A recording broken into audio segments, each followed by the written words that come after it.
Hold up.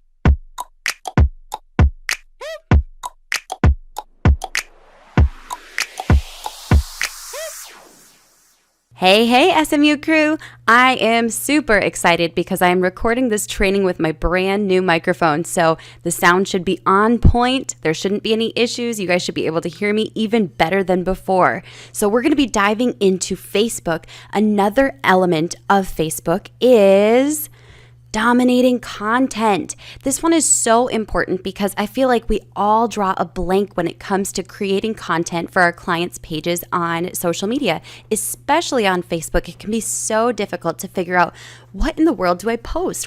How do I find content? How do I curate similar content to what my clients are wanting to deliver?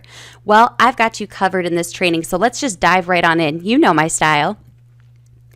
There are multiple content types that are supported by Facebook, which makes it incredibly versatile. Let's dive into the different types that are supported. Facebook's content types include written post, images, video, blogs, links, shared posts, dark posts, which we'll get into when we talk a little more about Facebook ads, and one that is dominating everywhere, and that is Facebook Live. So I'm going to help walk you through how to find, curate, and create content for Facebook so that you never draw a blank again when it comes to posting on Facebook for your clients and for yourself as well. So with curating content, the process of curation is as simple as finding different sources of content that is not created by yourself or by your client, but it supports maybe an underlying theme. I'll show you exactly what I mean, but here are the steps that I like to take when it comes to curating content. So number one, you need to understand the audience of the page. What is it that they like? What is it that they're interested in? For example, if it's a tech client, what else might they be interested in? Maybe habits or routines that make sense for productivity. If it's a client that has to do with retail, maybe they want to learn about the latest makeup trends or different ways to quickly get dressed or capsule wardrobes. Maybe you have a construction client, and those ones can feel really difficult when it's a specific service-related Facebook page. But there are so many other supporting types of content that you could talk about. What else is the audience interested in? Possibly decorating their home, or the latest wall colors that are on trend or on point. There are so many different ways, if you understand your audience and who you're wanting to attract, to be able to understand what types of content you need to be curating. An important part of curating content as well is to bring your own narrative. So bring your client's voice to any post that you're going to be sharing. Explain why it's relevant. Ask a question. Get involved. By bringing your own narrative, it doesn't seem as primitive as just pulling together a whole bunch of content and throwing it up all over. And yes, I mean literally throwing it up, regurgitating it. None of our clients are impressed when we regurgitate content all over their Facebook and social media feeds. So bring a narrative, add a comment, add something that you find interesting, or explain which part of the article is your favorite or why it might be interesting to your audience. This is my favorite step in the process. If you truly understand your audience, you're going to be able to find 3 to 5 complementary topics to your client's topic or service or products. And one of the best ways to do this is actually to ask your client, what are other things that your audience is interested in? Are they interested in Starbucks? Are they really interested in the latest trends when it comes to schoolwear or tech or something along those lines? It can be a great conversation, but more often than not, you're going to discover that your client has no idea what their audience is interested in besides them. So one great way to figure it out is to follow other industry leaders. So what are other pages talking about? What are they discussing? What types of content are they sharing? And by following those industry leaders, you're going to understand what it is that diversifies the topics you're posting on Facebook. Another important reason for curating content is because it allows you to become an authority. And when you're talking to other topics that are not just related to your sales, it establishes you in a different way. One of the reasons that it's important to curate content is because it allows you to become an authority in the space. Rather than just a salesy, pitchy page, you're able to say, here are other topics that are interesting. Here's something that we found. Here's the latest research. Check out this post on Huffington Post. And by doing so, you are becoming an authority, somebody that your audience, your following wants to see new content from. Curating content is also going to be incredibly important because it allows you to follow the jab, jab, jab, right hook methodology of Gary Vee. If you're always posting your own content, talking about what you're doing, it's one of the fastest ways to completely turn off your audience. But instead, by diversifying, by bringing a new narrative to topics that they find interesting, by becoming an authority in the entire arena, it brings a really cool diversification to the Facebook page that you are managing. And it's going to make your Facebook page much more interesting to interact with. Another important part of the content on Facebook is going to be la pièce de résistance. I'm just kidding. I don't speak French, but creating content is an incredibly important part to bringing life to the brand that you are representing on a Facebook page. Now, creating content might seem a little bit intimidating, and to be honest, it kind of can be without help from the client. But let's look at a couple of different ways that you can create content easily. So number one, and this speaks to everything that I recommend for social media, create a voice for the page. And this can be done in conjunction with conversation with your client, but it's a great way to really establish what the voice is going to be over all of the different social media channels. When you create a voice, it makes it so much easier to create content, to curate content, to know exactly what to post or how to react to comments on your Facebook page. By creating a voice for the page, it's going to help to take the guesswork out of the process. So, is your client's page going to be sarcastic? Is it very dry and informational? Is it something that has kind of a humorous or a witty tone to it? This is definitely a conversation you want to have with your client because, like I said, it's going to make content creation so much easier. Another important step in creating content is to ask questions, especially if you have a semi-engaged following on Facebook. Asking questions or opening the door to conversation can be a great way to boost your overall reach, your engagement, and the number of people that are seeing your content, especially if you're going to be getting into Facebook boosting of any type. Before creating any content for your client's Facebook page, I encourage you highly to use the viral formula found in the viral worksheet that I created for you. Now, this viral formula is going to help you to not just feel like you're throwing sales stuff all over a Facebook page. Instead, this is going to be a way to really get your audience engaged, excited, increase your reach. And by using the viral formula, it takes the pressure out of the equation. Are people going to respond? Yes, because you're writing for that one person in the voice of the page. It's going to do so much better than just creating what you hope will be an offer they can't resist.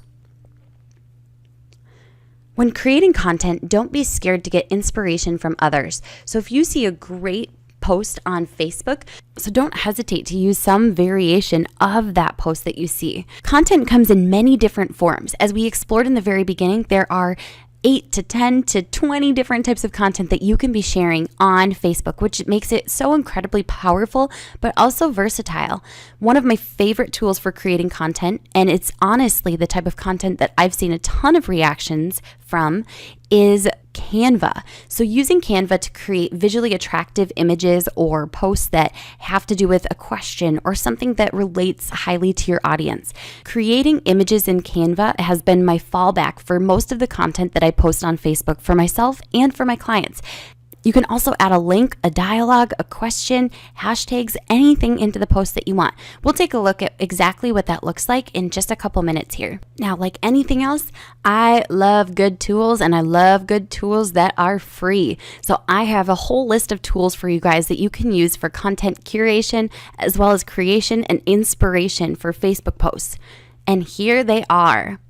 Google Industry Alerts. Now, this is a great way to know exactly what's going on in the industry for yourself and for your clients. Essentially, you can enter a whole bunch of keywords that have to do with the industry, a specific product, a certain area, and then every single day, Google will actually send you an email in the morning that has to do with all of the alerts in that industry. So if it's mentioned in the news, if it's posted about online, Google's going to send it right on over to you, so you have the latest roundup of all of the material. This is also a really great selling point for when you're talking to your clients. If somebody says, I don't understand how you're going to be able to keep up with my industry, you know nothing about dentistry, for example, well, you can say, I actually have a software that I use that sends me a roundup of the latest reports and news within that industry every single morning. So I'm going to be on top of the latest changes and trends in the industry, probably even faster than you are.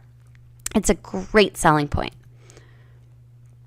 Another great way to get insights for the type of content that you should be posting on your Facebook page includes using the Facebook audience insights. Now, I showed you guys in the last lesson all about the anatomy of Facebook, how you can access Facebook audience insights. And if you haven't already watched that lesson, I highly recommend that you go back and see exactly where those Facebook audience insights are located. By researching your audience insights, especially after you hit 1,000 likes on a page, or if you have an email list that's over 1,000, or even website traffic of over 1,000 over a specified period of time, you're going to be able to find out what types of interests that audience has.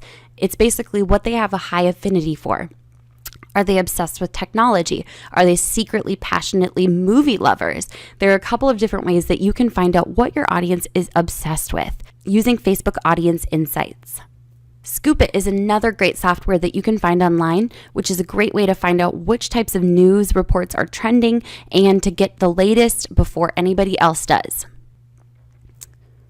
Google Trends is another place that I love to figure out what it is that is becoming popular quickly. And if you can jump on the bandwagon before everybody else does, then you're going to be a thought leader and really be sharing information before everybody else. So I use Google Trends quite a bit for my clients. What's coming up? What is trending up? What is exciting to the audience?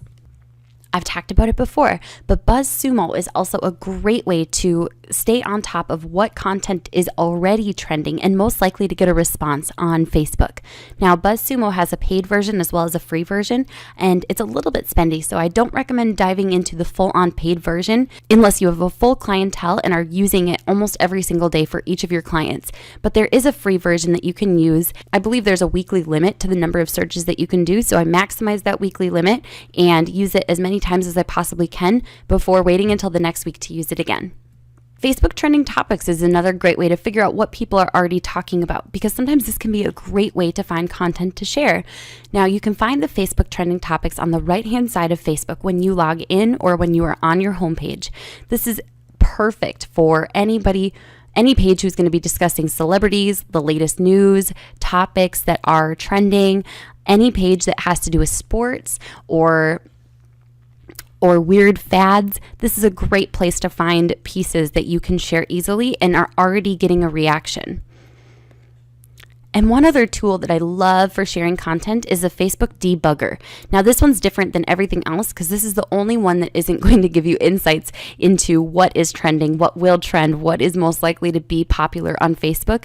But the Facebook Debugger is a place where you can enter all of your URLs and hit refresh, hit scrape, and create an optimized version of the link so that when you post it on Facebook, you're not getting that awkward, weird text box, but instead it's going to pull an image if there's an available image on the page, and it's going to save you a ton of time so you don't have to track down a new image to quickly pair with that link. So Facebook Debugger is a great tool, and it saved me a ton of time, especially on content that hasn't been shared on Facebook before. So what are results that you would want to achieve on Facebook? Well, organically, you would want to achieve reach, engagement, and action from your following. Now, I know what you're thinking. It is so hard to get reach, engagement, and action.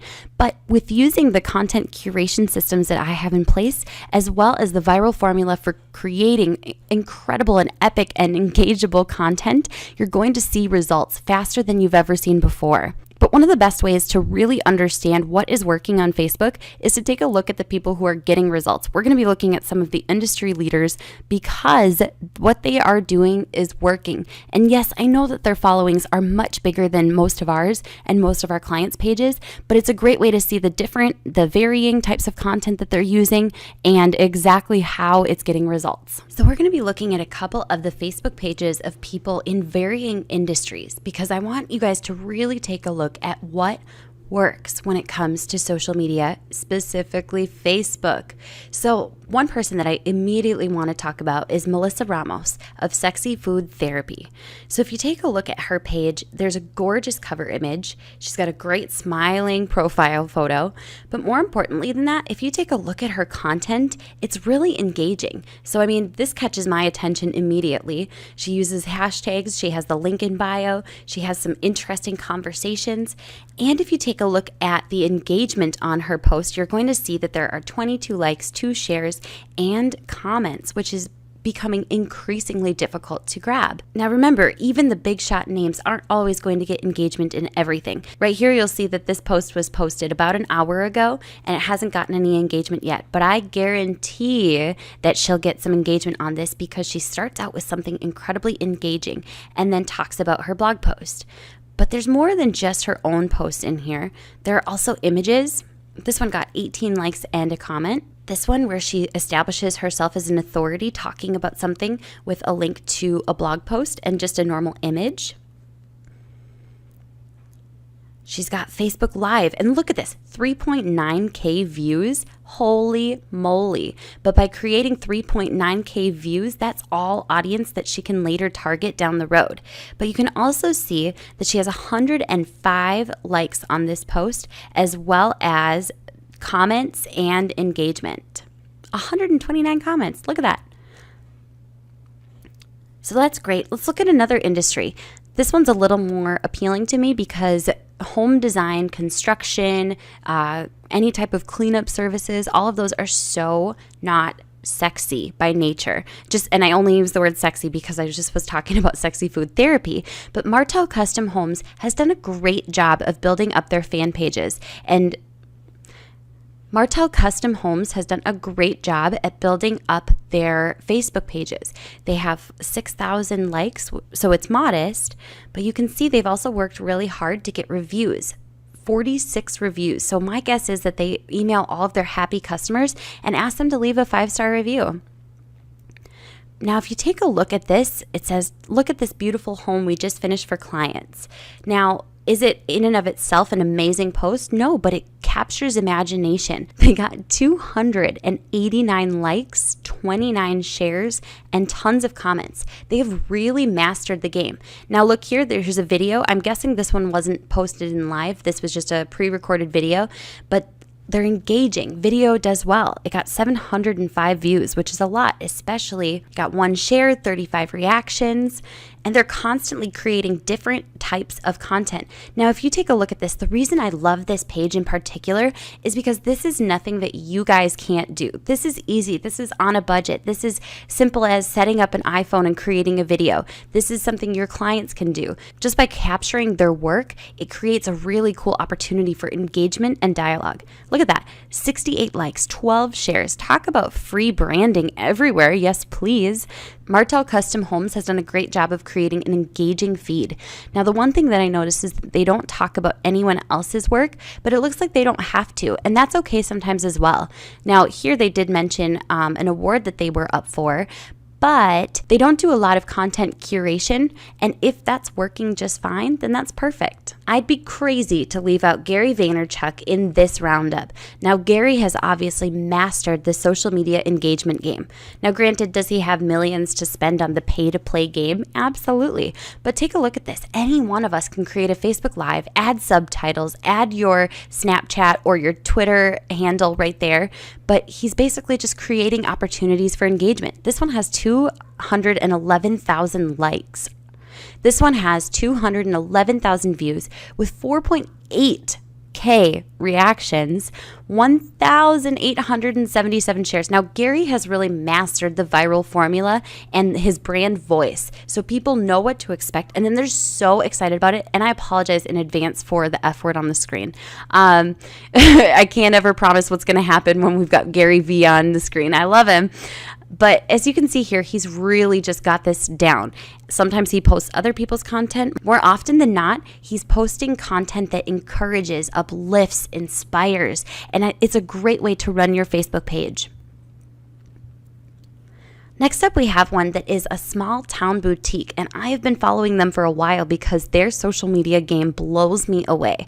This is Bad Habit Boutique, and they're definitely a small boutique, or at least they were at one point, in Iowa. And they have 314,000 likes on Facebook, which is just crazy to me. Now, if you take a look at Bad Habit Boutique's social media, one of the things that they've done right is varying up the type of content that they post. So they have live video that's really engaging. People are excited to learn about it. They have the latest photos. They have tons of video. Some is live, some is video that they've pre-recorded. They have flat lays. They have just all kinds of different content. Now, they mostly talk about themselves, and sometimes that's appropriate. But here, look, they curated this content. I'm going to donate these bags of clothing to charity, but first I'm going to ride around with them in my trunk for 4 months. And that has nothing to do with them actually. But guess what? It got 848 reactions, 38 shares, and that brings people back to their social media Facebook page. So taking a look at these different types of profiles helps me to understand what kind of content is doing well. That is it for Dominating Content, SMU crew. I'll catch you in the next Facebook video.